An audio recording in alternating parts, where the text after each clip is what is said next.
ओम नमो भगवते वासुदेवाय। ISKCON founder आचार्य, His Divine Grace अभय चरणारविंद भक्तिवेदांत स्वामी शिला प्रभुपाद द्वारा तात्पर्य और अनुवाद। शिला प्रभुपाद की जय। श्लोक संख्या 10।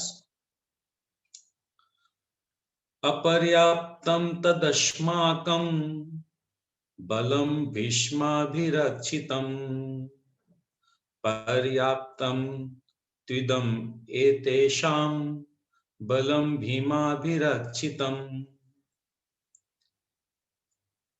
हमारी शक्ति अपरिमेय है और हम सब पितामह द्वारा भली भांति संरक्षित है, जबकि पांडवों की शक्ति भीम द्वारा भली भांति संरक्षित होने पर भी वो सीमित है।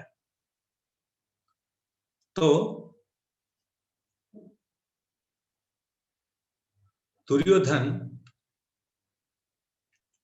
अभी तक द्रोणाचार्य के बल, द्रोणाचार्य के स्किल्स, द्रोणाचार्य किस प्रकार प्रमुख सेनापति हैं और मेन है इस युद्ध में कौरवों की तरफ से, तो दुर्योधन के मन में संकोच हुआ कल को ऐसा नहीं हो कि पास में भीष्म पितामह है तो वो खराब पा जाएंगे, या भीष्म पितामह के मन में ऐसा नहीं आ जाए कि दुर्योधन जो है वो उनको थोड़ा सा कम लेवल समझ रहा है या फिर उनको इस युद्ध के लिए निपुण नहीं समझ रहा है। तो इसलिए इमीडिएटली वो क्या था, मैं पहले बता चुका हूं, वो बहुत अच्छा डिप्लोमेट था, वो खूब डिप्लोमेटिक आदमी था। वो मतलब वो सच में युद्ध के लिए एक काबिल था। वो इंटेलिजेंट था दुर्योधन, नो डाउट बहुत इंटेलिजेंट था। वो जानता था कैसे चीजों को मैनिपुलेट किया जाना चाहिए, कैसे किसको क्या बताना चाहिए, किसको क्या समझाना चाहिए, कैसे वो अपना उल्लू सीधा कर सकता है। He was very diplomat. तो वो अब क्या कर रहा है, भीष्म पितामह की तरफ इंगित करके बोल रहा है कि आप सब कोई, सभी सेना नायक जो लोग कौरवों की तरफ है, आप लोग सब कोई बहुत शक्तिशाली है, बहुत पराक्रमी, आप लोग बेस्ट योद्धा है, तो आप लोग सब कोई साथ दीजिए ताकि भीष्म पितामह हम लोग को इस युद्ध को जिता सके। भीष्म पितामह का सब कोई आप लोग साथ दीजिए। इनडायरेक्टली वो ये भी बोल दिया द्रोणाचार्य को कि भीष्म पितामह अकेले हम लोग को विजय नहीं दिला सकते हैं, आप सभी का एसोसिएशन से, आप सभी का कोऑपरेशन से ही हम लोग जीत सकते हैं। देखिए कितना कूटनीतिक आदमी है, वेरी स्मार्ट प्लेयर। तो तात्पर्य को हम आगे पढ़ेंगे। तो मैं अनुरोध करूंगा गीता रावत माता जी से कि वो कृपया तात्पर्य पढ़े।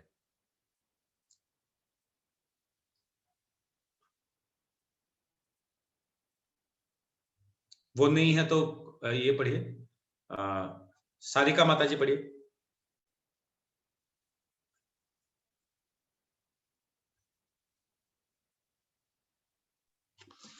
हरे कृष्ण प्रभु जी। हरे कृष्ण।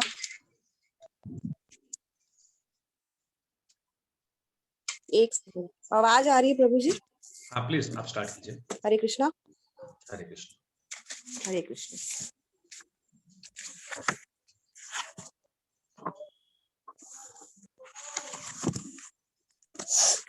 ठीक है, आप लोग रेडी नहीं है? ठीक है, मैं पढ़ता हूँ तात्पर्य। यहाँ पर हरे कृष्णा। यहाँ पर दुर्योधन ने तुलनात्मक शक्ति का अनुमान प्रस्तुत किया है। वह सोचता है कि अत्यंत अनुभवी सेना नायक भीष्म पितामह के द्वारा विशेष रूप से संरक्षित होने के कारण उसकी सशस्त्र सेनाओं की शक्ति अपरिमेय है। दूसरी ओर पांडवों की सेनाएं सीमित हैं, क्योंकि उनकी सुरक्षा एक कम अनुभवी नायक भीम द्वारा की जा रही है, जो भीष्म की तुलना में नगण्य है। दुर्योधन सदैव भीम से ईर्ष्या करता था, क्योंकि वह जानता था कि यदि उसकी मृत्यु कभी हुई भी तो वह भीम के द्वारा ही होगी, किंतु साथ ही से दृढ़ विश्वास था कि भीष्म की उपस्थिति में उसकी विजय निश्चित है। भीष्म कहीं अधिक उत्कृष्ट सेनापति है, वह युद्ध में विजयी होगा, यह उसका दृढ़ निश्चय था। हरे कृष्ण। हरे कृष्णा। तो हम देख सकते हैं कि भीष्म पितामह का एज लगभग, जब ये महाभारत का युद्ध चल रहा था, 400 प्लस था उनका हरे एज, कृष्ण। अराउंड 400 प्लस उनका एज था। तो यहां पर क्या बताया गया कि भीम अगर इसको, पांडवों की सेना को अगर चला रहे हैं, तो वो कम एक्सपीरियंस्ड आदमी है भीष्म पितामह के कंपैरिजन में। ये सारी बातें क्यों करता दुर्योधन? अपने आप को सांत्वना देने के लिए, क्योंकि वो इतना ज्यादा भयभीत है कि इस युद्ध का परिणाम क्या होगा, इस युद्ध में हार जाएगा। तो वो अपने आप को संतुष्ट करने के लिए, अपने आप को शक्ति पाने के लिए वो इस टाइप की बातें कर रहा है, और इस टाइप की बकवास बातें कर रहा है, अत्यंत बकवास बातें कर रहा है। तो नेक्स्ट श्लोक में क्या बोल रहा है वो वापस, अयनेषु च सर्वेषु यथा भागं व्यवस्थिता भीष्मम् एव विरक्षन्तु भवन्तः सर्व एव हि। एतब सैन्य व्यूह में अपने अपने मोर्चों पर खड़े रहकर आप सभी भीष्म पितामह को पूरी सहायता दें। भीष्म पितामह क्या रात को सपना में आके दुर्योधन को बोले कि हे दुर्योधन, मैं बहुत डरावा हूं, बहुत सहमावा हूं, मुझे तुम सब की सहायता की जरूरत पड़ेगी, तभी मैं युद्ध कर पाऊंगा, युद्ध को विजय कर पाऊंगा? नहीं, ऐसा कभी नहीं हुआ। भीष्म पितामह बिल्कुल भी टेंशन में नहीं थे, बिल्कुल भी घबराए हुए नहीं थे। Unnecessary, without any reason Duryodhan जो है वो वहां पर एक ठो क्रिएट कर रहा है अपने ही मन से कि इसका साथ दो, उसका साथ दो, ऐसे करो, वैसे करो। इन सब बातों को आचार्य लोग बोलते हैं दुर्योधन वहां पर बकवास कर रहा था, बेकार की बातें कर रहा था, और इसलिए उसकी इन बेकार की, बेतुक की बातों को काटने के लिए, स्टॉप करने के लिए भीष्म पितामह ने क्या किया, वो हम 12 नंबर श्लोक में देखेंगे। तो उसके पहले हम लोग तात्पर्य पढ़ेंगे। शिखा माता जी तात्पर्य पढ़िए। हरे कृष्णा प्रभु जी। भीष्म पितामह के शौर्य की प्रशंसा करने के बाद दुर्योधन ने सोचा कि कहीं अन्य योद्धा यह न समझ लें कि उन्हें कम महत्व दिया जा रहा है। अतः दुर्योधन ने अपने सहज कूटनीतिक ढंग से स्थिति संभालने के उद्देश्य से उपयुक्त शब्द कहे। उसने बलपूर्वक कहा कि भीष्मदेव निस्संदेह महानतम योद्धा हैं, किंतु अब वे वृद्ध हो चुके हैं। अतः प्रत्येक सैनिक को चाहिए कि चारों ओर से उनकी सुरक्षा का विशेष ध्यान रखें। हो सकता है कि वे किसी एक दिशा में युद्ध करने में लग जाएं और शत्रु इस व्यस्तता का लाभ उठा ले। अतः यह आवश्यक है कि अन्य योद्धा मोर्चों पर अपनी अपनी स्थिति पर अडिग रहें और शत्रु को व्यूह न तोड़ने दें।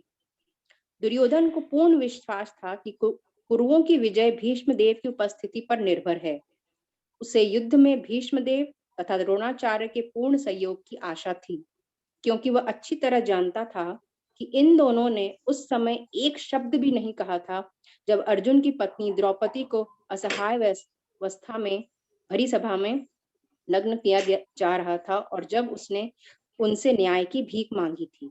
यह जानते हुए भी कि इन दोनों सेनापतियों के मन में पांडवों के लिए स्नेह था, दुर्योधन को आशा थी कि वे इस स्नेह को उसी तरह त्याग देंगे जिस तरह उन्होंने दूध कीड़ा के अवसर पर किया था। हरि बोल। तो स्पष्ट है, यहाँ पर प्रभुपाद जी स्पष्ट बताते हैं कि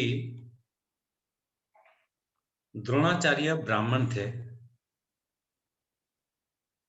और भीष्म पितामह, ये दोनों जन का जो जीवन का जो मेंटेनेंस जो होता था वो दुर्योधन के धन से होता था। दुर्योधन के पैसे से उन लोग का जीवन का मेंटेनेंस होता था। इसलिए बहुत बार अनेक बार ऐसा सर्कमस्टांसेस हुआ है, ऐसा सिचुएशन हुआ है जहां पर दुर्योधन जो है गलत व्यवहार करता है, बहुत गंदा बिहेव करता है, मगर द्रोणाचार्य हो चाहे भीष्म पितामह हो, उन लोग को सबको शांत रहना पड़ता है। असत संग का जो परिणाम जो होता है वो हमेशा खराब होता है।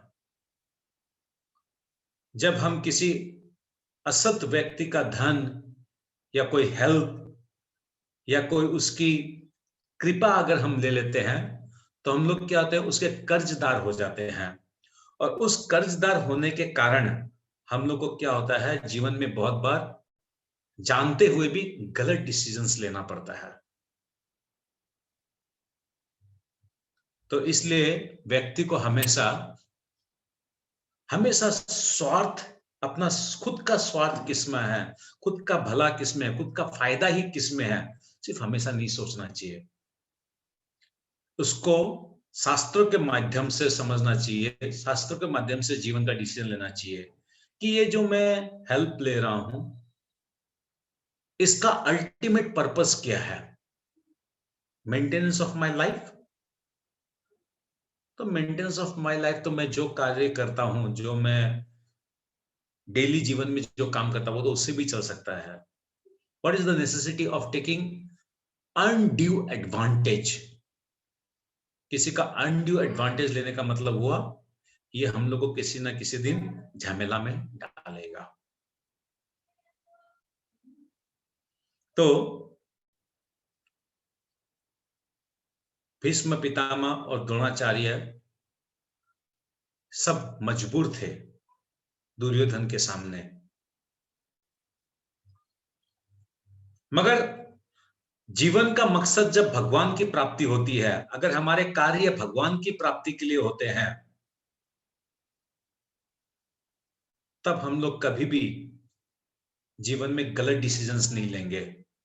जीवन का हर डिसीजन सही होगा, जीवन का हर कार्य सही होगा, जीवन का हर मकसद सही होगा, अगर हमारे जीवन का मूल उद्देश्य है भगवान को प्राप्त करना है, भगवान की भक्ति को प्राप्त करना है। तो हम लोग किसी का अनड्यू एडवांटेज भी ले रहे हैं तब भी हम लोग को कर्म बंधन भी नहीं होगा और हम लोग का डिसीजन भी नहीं होगा गलत, क्योंकि whatever we are doing, हम लोग जो भी कर रहे हैं वो कृष्ण के लिए कर रहे हैं। तो दुर्योधन की इन सारी बकवासों को सुनते सुनते सुनते भीष्म पितामह थोड़े से वो हो गए, क्या हो गए, थोड़े से नाराज हो गए या थोड़े से क्रोधित हो गए। तो भीष्म पितामह ने क्या किया, 12 नंबर श्लोक से अब हम लोग देखेंगे। तस्य संजनयन हर्ष कुरु वृद्ध पितामह सिंहनादम विनधोच्च शंख दद्मो प्रतापवान।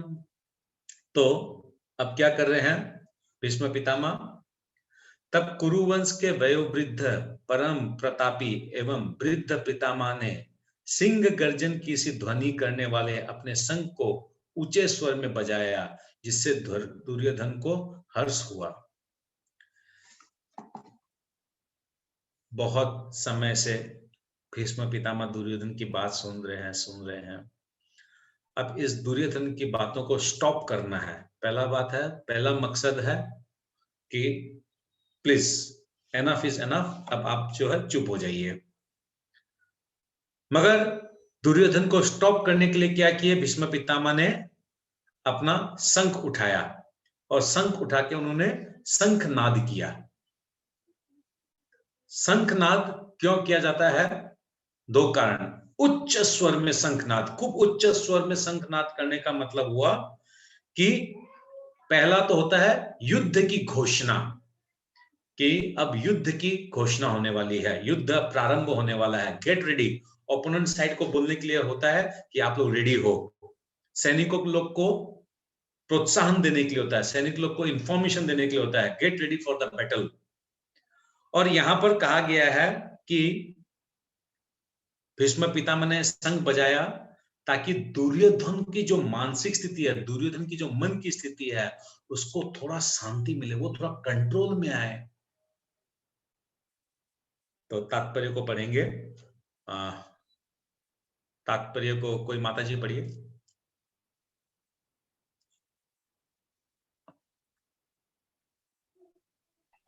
हरे कृष्ण प्रभु जी, मैं पढ़ती हूँ। कुरु वंश के वयोवृद्ध पितामह अपने पौत्र दुर्योधन का मनोभाव जान गए और उसके प्रति अपनी स्वाभाविक दयावश उन्होंने उसे प्रसन्न करने के लिए अत्यंत उच्च स्वर से अपना शंख बजाया, जो उनकी सिंह के समान स्थिति के अनुरूप था। अप्रत्यक्ष रूप से शंख के द्वारा प्रतीकात्मक ढंग से उन्होंने अपने हताश पौत्र दुर्योधन को बता दिया कि उन्हें युद्ध में विजय की आशा नहीं है, क्योंकि दूसरे पक्ष में साक्षात भगवान श्री कृष्ण है। फिर भी युद्ध का मार्गदर्शन करना उनका कर्तव्य था और इस संबंध में वे कोई कृष्ण कसर नहीं रखेंगे। हरे कृष्ण। तो देखिए, भीष्म पितामह 12 महाजन है, 12 महाजन में से एक महाजन आते हैं भीष्म पितामह। भीष्म पितामह भगवान के परम सेवक थे। भीष्म पितामह परम ज्ञानी थे। भीष्म पितामह पहले से जानते थे कि इस युद्ध का निर्णय क्या होगा, परिणाम क्या होगा। बहुत सुंदर कथा आती है भीष्म पितामह की कि भीष्म पितामह किस प्रकार जानते थे कि कृष्ण जो है वही स्वयं भगवान है। कृष्णस्तु भगवान स्वयं, भीष्म पितामह जानते थे। और इसी कारण भीष्म पितामह अपने जीवन के अंत में जब उनको शरीर त्याग करना था, तो वो कृष्ण को अनुरोध किए कि भगवान आप मेरे समक्ष खड़े रहें, ताकि मैं आपके दर्शन करते करते इस शरीर को त्याग कर सकूं।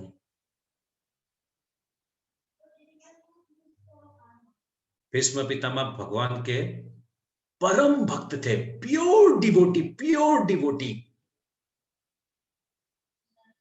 तो इसलिए भीष्म पितामह को पहले ही मालूम था कि इस युद्ध का परिणाम यह होगा कि जिस पक्ष में कृष्ण है उसी की विजय होगी। मगर उन्होंने दुर्योधन का नमक खाया है, इसलिए वो दुर्योधन के पक्ष से लड़े और उनका सबसे प्रिय पुत्र था अर्जुन, मगर वो अर्जुन के प्रति बिल्कुल भी दया भावना नहीं रखे। इस युद्ध में भगवान श्री कृष्ण अस्त्र नहीं उठाएंगे, ये उन्होंने संकल्प किया था इस युद्ध में। मगर युद्ध के 8वें दिन ना 9वें दिन, मैं भूल रहा हूं, दुर्योधन भीष्म पितामह के पास गया और बोला कि अर्जुन जो है जब तक जिंदा रहेगा तब तक तो ये हम लोग युद्ध नहीं जीत सकते हैं। तो भीष्म पितामह बोले कि ठीक है, क्या तो आज अर्जुन मरेगा या भगवान श्री कृष्ण को अस्त्र उठाने पड़ेंगे। तो युद्ध स्टार्ट हुआ। युद्ध स्टार्ट होने के बाद भीष्म पितामह एक के बाद एक नॉन स्टॉप वो बाण चलाए जा रहे हैं। इतने बाण चलाए कि अर्जुन उसको रोक नहीं पा रहा था, जवाब नहीं दे पा रहा था। इवन ऐसा हुआ कि भगवान कृष्ण को खड़ा होना पड़ा। एक समय पर तो ऐसा हो गया, भगवान कृष्ण को खड़ा होना पड़ा अर्जुन को बचाने के लिए, और भगवान श्री कृष्ण के भी कवच टूट गए और भगवान कृष्ण के भी छाती से खून निकल गया। इतने भयानक तरीका से भीष्म पितामह ने तीर चलाया, धनुष बाण को चलाया। ये देखते हुए भगवान कृष्ण उस दिन अपने रथ से जंप किए, अर्जुन के रथ से जंप किए, और पास ही में एक टूटे हुए रथ का चक्का पड़ा हुआ था। भगवान श्री कृष्ण उस चक्का को उठाए और भीष्म पितामह की तरफ दौड़े। तब अर्जुन महात्मा भी रथ से कूदे और भीष्म और भगवान श्री कृष्ण के पांव को पकड़े कि भगवान आप ये क्या कर रहे हैं? आपने तो कहा था अस्त्र नहीं उठाएंगे, आप छोड़ दीजिए, मैं करूंगा क्या करना है। भगवान बोले तुम रथ पे जाओ, मैं भीष्म पितामह की तरफ दौड़ूंगा, और जब वो मुझे देखेगा वो स्वयं उस टाइम पर ये बाण चलाना बंद कर देगा, और जब बाण चलाना बंद कर देगा उस टाइम पर तुम बाण चलाना शुरू करना। भगवान श्री कृष्ण उस रथ के चक्कर को लेकर द्रोण भीष्म पितामह की तरफ खूब तीव्र वेग से दौड़े, खूब क्रोधित से दौड़े। उनका पीतांबर भी नीचे गिर गया था, उनके चूल बिखरे गए थे। और जिस प्रकार जब वो भगवान जब दौड़े तो भीष्म पितामह को लगा, ओ मैं जो इस जन्म से जो जन्मांतर से जो जन्म ले रहा हूं, जिस कृष्ण का दर्शन पाने के लिए वो आज मेरे सम्मुख आ गया है। भगवान ने अस्त्र उठा लिया। तो बोलते हैं भीष्म पितामह रथ और बाण को छोड़ दिया अपने हाथों से और बोलते हैं, आओ द्वारिका नाथ आओ, इसी घड़ी का मेरे को इंतजार था।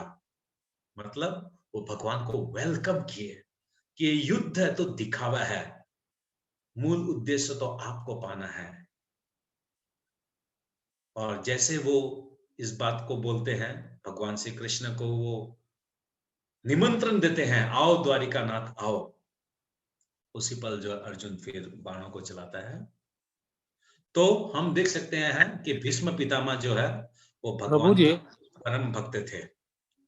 भीष्म पितामह जब प्रभु जी जब भीष्म पितामह सरेंडर करते हैं, वो इसलिए सरेंडर करते हैं क्योंकि उन्होंने प्रण लिया था कि वो भगवान कृष्ण से शस्त्र उठवा लेंगे। उस समय इसलिए नहीं वो खुश हुए थे कि वो अपना भगवान कृष्ण के हाथों से मरना चाहते थे। थैंक यू सो मच प्रभु बताने के लिए हमको। तो फिर तो हम लोग देख सकते हैं भीष्म पितामह जो है किस प्रकार एक परम भक्त थे भगवान के, प्योर डिवोटी, प्योर सोल। और हम सबको अपने जीवन में भीष्म पितामह की तरह बनना चाहिए। भीष्म पितामह अर्ली मॉर्निंग, सुबह प्रातः ब्रह्म मुहूर्त में हमेशा उठते थे और भगवान का ध्यान करते थे, भगवान का जप करते थे, भगवान की प्रार्थना करते थे। अपना कर्म निभाते हुए दुर्योधन के प्रति जो उनकी कर्तव्य था उसको निभाते हुए भी वो भगवान श्री कृष्ण का ध्यान करते थे, भगवान श्री कृष्ण की प्रार्थना करते थे। हमें जीवन में उतारना है भीष्म पितामह से, सीखना है। भीष्म पितामह अपने जीवन के अंत में भी भगवान की स्तुति किए और स्तुति करके खूब सुंदर स्तुति किए और स्तुति करके फिर उन्होंने अपना देह को त्याग किया। ओके, तो 12 नंबर श्लोक का हम लोग तात्पर्य अभी पढ़ेंगे। Okay,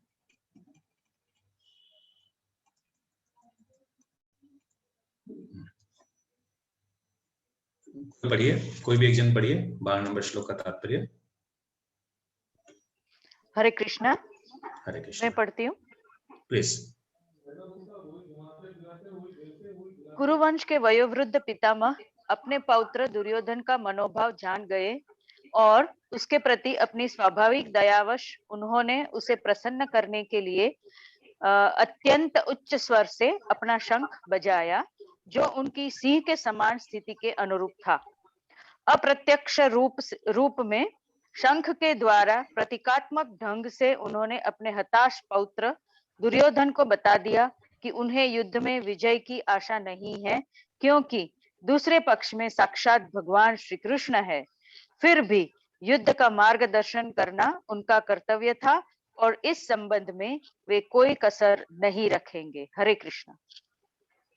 thank you so much माता जी। तो इस प्रकार जो है भीष्म पितामह ने खूब उच्च स्वर में शंख बजाया। फिर नेक्स्ट श्लोक 13 नंबर श्लोक, तथा शंकश्च भैर्यश्च पण्वानक गोमुखः सहसेवाभ्यहन्यन्त सशब्दस्तु मूलो भवत। शंकश्च भैर्यश्च, भैर्यश्च मतलब शंख, भैर्य बड़े बड़े ढोल नगाड़े। ओके, तो तत्पश्चात शंख नगाड़े विगुल तुरही तथा सिंह सहसा एक साथ बज उठे। वो संवित स्वर अत्यंत कोलाहलपूर्ण था। ये अभी किसके तरफ से चल रहा है? कौरवों की तरफ से चल रहा है। कौरवों की तरफ से भीष्म पितामह ने शंखनाद किया और फिर कौरवों की जो सैनिक थे, कौरवों के पक्ष के जो और लोग थे, उन्होंने शंख नगाड़े विगुल तुरही इत्यादि विभिन्न प्रकार के इंस्ट्रूमेंट उन लोगों ने बजाया। 14 नंबर श्लोक, तथा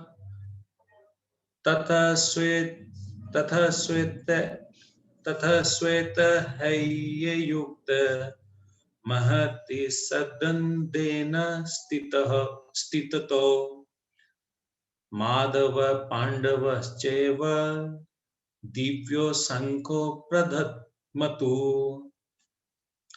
दूसरी ओर से श्वेत घोड़ों द्वारा खींचे जाने वाले विशाल रथ पर आसीन कृष्ण तथा अर्जुन ने अपने अपने दिव्य शंख बजाए। तो पिछले 2 श्लोकों में हम लोगों ने देखा कि कौरवों की तरफ से शंख बज रहा था, मगर अब पांडवों के पक्ष से शंख बज रहा है। शंख बजेंगे या विभिन्न टाइप के इंस्ट्रूमेंट्स बजेंगे। तो दूसरी ओर से श्वेत घोड़ों द्वारा खींचे जाने वाले विशाल रथ पर, यानी अर्जुन महात्मा और भगवान श्री कृष्ण जिस रथ पे बैठे हुए हैं उसको क्या कहा गया है? विशाल रथ, एक दिव्य रथ पर आसीन भगवान श्री कृष्ण और अर्जुन ने अपने अपने शंख बजाए। भगवान श्री कृष्ण ने भी अपना शंख बजाया और अर्जुन महात्मा ने भी अपना शंख बजाया। मैं एक क्लास में सुना था कि ये जो शंख जब बजाते थे, भगवान श्री कृष्ण जो शंख बजाए थे या अर्जुन महात्मा या और लोग ने जो शंख बजाया था, भीम ने बजाया था, इनके जो शंख के जो साइज जो होते थे, वो एक आचार्य बता रहे थे कि वो करीब करीब 1.5 फुट 2 फुट बड़ा उन लोग का शंख होता था। बहुत विशाल शंख होता था और उसको बजाने के लिए भी बहुत शक्ति, बहुत पावर चाहिए था। सेवरल किलोमीटर तक उसका आवाज आता था। तो यहां हम देखते हैं कि भगवान श्री कृष्ण ने सर्वप्रथम शंख बजाया पांडवों की तरफ से, यानी विजय ध्वनि। भगवान श्री कृष्ण ने विजय ध्वनि बजा दी शंख बजाकर। इसलिए हम लोग भगवान की जब शाम को या सुबह आरती करते हैं या कोई भी पुण्य काम करते हैं, कोई भी अच्छा काम करते हैं, भगवान को जब श्रृंगार करते हैं या भगवान को जब अभिषेक करते हैं, तो अपने लोग भी शंखनाद करते हैं, शंख बजाते हैं। तो ये सूचना दे रहे हैं भगवान श्री कृष्ण कि विजय पांडवों की होगी। तो भगवान कृष्ण अपना शंख बजाए और अर्जुन महात्मा भी अपना शंख बजाए। यहां पर सभी के शंखों का, शंख जो बजाए उन शंखों का नाम भी दिया हुआ है। शंख जो फूके उस शंख का नाम दिया हुआ है। तो तात्पर्य को कोई पढ़े। हरे कृष्ण प्रभु जी। हाँ, 13 नंबर तात्पर्य पढ़ता हूँ। भीष्म देव द्वारा बजाए गए शंख की तुलना में कृष्ण तथा अर्जुन के शंखों को दिव्य कहा गया है। दिव्य शंखों के नाद से यह सूचित हो रहा था कि दूसरे पक्ष की विजय की कोई आशा न थी, क्योंकि कृष्ण पांडवों के पक्ष में थे। जयस्तु पांडु पुत्राणाम येषा पक्षे जनार्दनः। जय सदा पांडु के पुत्र जैसी की होती है, क्योंकि भगवान श्री कृष्ण उनके साथ हैं। और जहां जहां भगवान विद्यमान हैं, वहीं वहीं लक्ष्मी भी रहती है, क्योंकि वे अपने पति के बिना नहीं रह सकती। अतः जैसा कि विष्णु या भगवान श्री कृष्ण के शंख द्वारा उत्पन्न दिव्य ध्वनि से सूचित हो रहा था, विजय तथा श्री दोनों ही अर्जुन की प्रतीक्षा कर रही थी। इसके अतिरिक्त जिस रथ में दोनों मित्र आसीन थे, वह अर्जुन को अग्नि देवता द्वारा प्रदत्त था, और इससे सूचित हो रहा था कि तीनों लोकों में जहां कहीं भी यह जाएगा, वहां विजय निश्चित है। हरे कृष्ण। हरे कृष्ण। तो यहां इस श्लोक में श्रील प्रभुपाद जी 3 बहुत महत्वपूर्ण बात को बता रहे हैं। पहले बात, जहां भगवान श्री कृष्ण विद्यमान है, वहीं वहीं लक्ष्मी भी रहती है। इसलिए भगवान को एक नाम बताया जाता है माधव। इस श्लोक में देखिए, सेकंड लाइन में फर्स्ट वर्ड बताया गया है माधव। माधव वर्ड बहुत महत्वपूर्ण है। माधव वर्ड इसलिए यूज किया गया है यहां पर क्योंकि देखिए, हम लोग अपने जीवन में भी, नॉर्मल जीवन में भी हम लोग देखते हैं कि जहां हस्बैंड रहता है, जहां पति रहता है, वहीं पत्नी भी रहती है। तो भगवान श्री कृष्ण जहां है, वहीं उनकी पत्नी जो विष्णु रूपा लक्ष्मी जो है, वो साथ में रहती है। यानी धन की देवी मां लक्ष्मी रहती है। तो जहां लक्ष्मी रहती है, जहां कुबेर का वास है, जहां धन संपत्ति है, वहां लाभ है, वहां हानि नहीं है, वहां शुभ है। भगवान शंखनाद करके ये बता रहे हैं कि मैं यहां विराजमान हूं पांडवों के साथ, और मैं जब विराजमान हूं तो मेरे साथ इनडायरेक्टली डायरेक्टली मेरी स्वधर्म पत्नी लक्ष्मी भी विराजमान है। और लक्ष्मी, सिर्फ लक्ष्मी विराजमान नहीं है, मेरे साथ अन्य देवी देवता जितने हैं वो सब है। मेरे साथ इस ब्रह्मांड की पूरी शक्ति मेरे साथ है। पहला बात, इसलिए आचार्य लोग बोलते हैं कि अनेक देवी देवताओं की पूजा करने की जरूरत नहीं है। अगर किसी को धन संपत्ति, सुख शांति, लाभ चाहिए,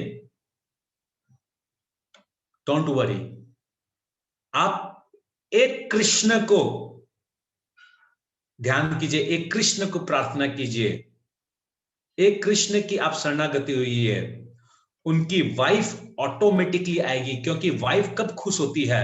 जब जहां उसके हस्बैंड की अच्छी तरीका से उसकी सेवा होती है, जहां उनको अच्छा स्टेटस दिया जाता है, ऑटोमेटिकली वाइफ भी पसंद करती है उस आदमी को, जो आदमी उसके पति को सम्मान करता है, उसकी पूजा करता है, उसकी आराधना करता है। It comes automatically. तो ये बहुत महत्वपूर्ण है समझना इस श्लोक में कि यहां पर क्यों माधव शब्द का इस्तेमाल किया गया है। भगवान को माधव बोला गया है यहां पर। दूसरी बात, कि विजय तथा श्री दोनों ही अर्जुन की प्रतीक्षा कर रही थी। जहां भगवान श्री कृष्ण है वहीं विजय है। हो सकता है कि हम लोग के पीछे अडानी हो, अंबानी हो, या और बिरला हो, टाटा हो, कोई भी हो, कोई भी हमारे बैक में हो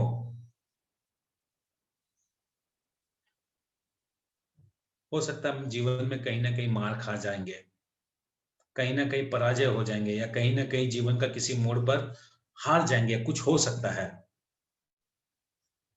मगर भगवान अगर साथ में है, भगवान श्री कृष्ण साथ में है, वो माधव, वो बंसीधारी, वो मोर मुकुट वाला, वो पीतांबरधारी अगर हमारे साथ में है, तो हमारे जीवन में कभी भी हमारा फॉल डाउन नहीं होगा, कभी भी हम निराश नहीं होंगे, कभी भी हमारा पराजय नहीं होगा। तीसरी बात, भगवान श्री कृष्ण जिस रथ में विराजमान थे, वो रथ अग्निदेव ने अर्जुन को दिया था। तो वो रथ जो था वो दिव्य था, और उस रथ को कितने घोड़े हाँक रहे थे? 5 घोड़े। 5 घोड़े उस रथ को हाँक रहे थे। आचार्य लोग बोलते हैं कि इन 5 घोड़ों की एग्जाम्पल हम लोग अपने साथ भी जोड़ सकते हैं, कि वो 5 घोड़ों से हम ये समझ सकते हैं कि हमारे 5 जो इंद्रियां हैं वो 5 घोड़े थे। क्या क्या हमारी इंद्रियां हैं? आंख, नाक, कान, जीभ, त्वचा। ये हमारी इंद्रियां 5 घोड़ों के समान होती है। घोड़े क्या होते हैं?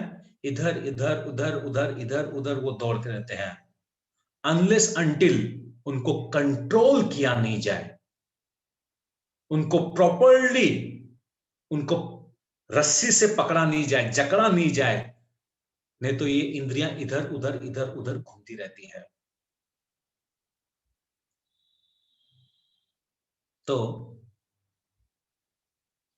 ये श्लोक में हम लोग को 3 बातें हैं हम लोग को समझने की है। पहली बात है, भगवान माधव है, इधर उधर हम लोग को दौड़ने का जरूरत नहीं है। धन, संपत्ति, सुख, शांति, यश, आनंद सब आएगा, सब कुछ मिल जाएगा उस माधव की शरणागति होने से। सिर्फ एक शरणागति होने से सफिशिएंट है। दूसरी बात, जहां स्वयं भगवान कृष्ण है वहां जीवन में विजय है। तीसरी बात, अर्जुन महात्मा जिस रथ पे आसीन थे वो रथ अग्निदेव द्वारा उनको दिया गया था, और इस रथ को दिव्य रथ कहा गया है, क्योंकि अग्निदेव ने प्रदान किया इसलिए दिव्य नहीं है, क्योंकि उस रथ पे भगवान कृष्ण विराजमान है इसलिए वो रथ दिव्य है। जब ये युद्ध खत्म हो गया, जब ये युद्ध खत्म हो चुका था, 18 दिन बाद जब ये युद्ध खत्म हो गया, तो अर्जुन महात्मा चाहते थे कि भगवान आप रथ से उतरिए फिर मैं उतरूंगा, आप उतरिए प्लीज प्लीज, भगवान आप पहले उतरिए फिर मैं उतरूंगा। और भगवान बोल रहे थे नहीं अर्जुन, तुम पहले उतरो फिर मैं उतरूंगा। अर्जुन फिर बोलता नहीं नहीं भगवान आप उतरिए फिर मैं उतरूंगा। अर्जुन फिर वापस भगवान बोलते हैं नहीं अर्जुन तुम उतरो। तो ठीक है, अर्जुन भगवान का बात सुन लिया और वो पहले उतर गए, और उसके बाद भगवान उतरे, और जैसे ही भगवान उतरे वैसे ही वो रथ जोर जोर से वो जलने लग गया, जल के वो राख हो गया।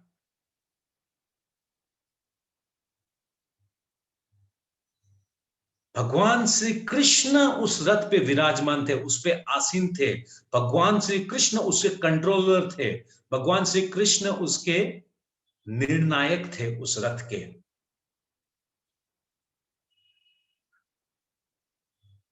भगवान को कितनी बड़ी महिमा है भगवान की। ठीक है, एनीवेज। अच्छा, 9:45 हो गया। हम लोग थोड़ा सा, आज एकादशी है इसलिए एकादशी के ऊपर हम लोग थोड़ा सा चर्चा करेंगे, और कल जो हम लोग 15 नंबर श्लोक से लेंगे। ठीक है। श्रीमद् भगवद गीता यथारूप की जय, शिला प्रभुपाद की जय। ओम तत्सत। तो आज एकादशी है। बहुत अच्छा लगा मेरे को ये जानकर कि बहुत सारे भक्त लोग आज एकादशी किए हैं। मैं कुछ भक्तों का नाम लेना चाहूंगा। ओके, मतलब जो पुराने जो ग्रुप 1 के हैं, ग्रुप 1 के तो ऑलमोस्ट सारे ही एकादशी करते हैं, ऑल ईच एंड एवरीवन। जो 32 मेंबर्स हैं हमारे ग्रुप 1 के, उसमें सभी कोई करते हैं। और ग्रुप 2 के जो है, एक सेकंड, हरि बोल हरे कृष्ण कृष्ण कृष्ण हरे राम हरे राम हरे हरे। ओके, अनु गुप्ता माता जी नहीं,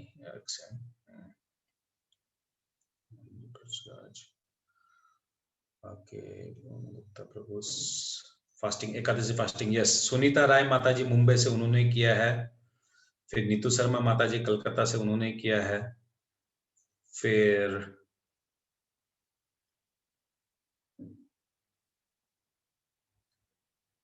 ज्योति माता जी ने किया है, जो केरला से हैं, अभी शायद सऊदी में रहती हैं। और फिर ओके, अनु गुप्ता माता जी दिल्ली से, उन्होंने किया है।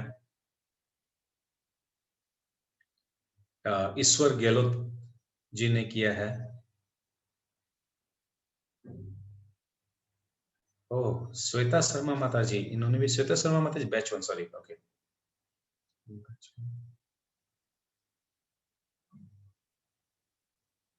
ओके, इस प्रकार कई सारे भक्तों ने आज किया है।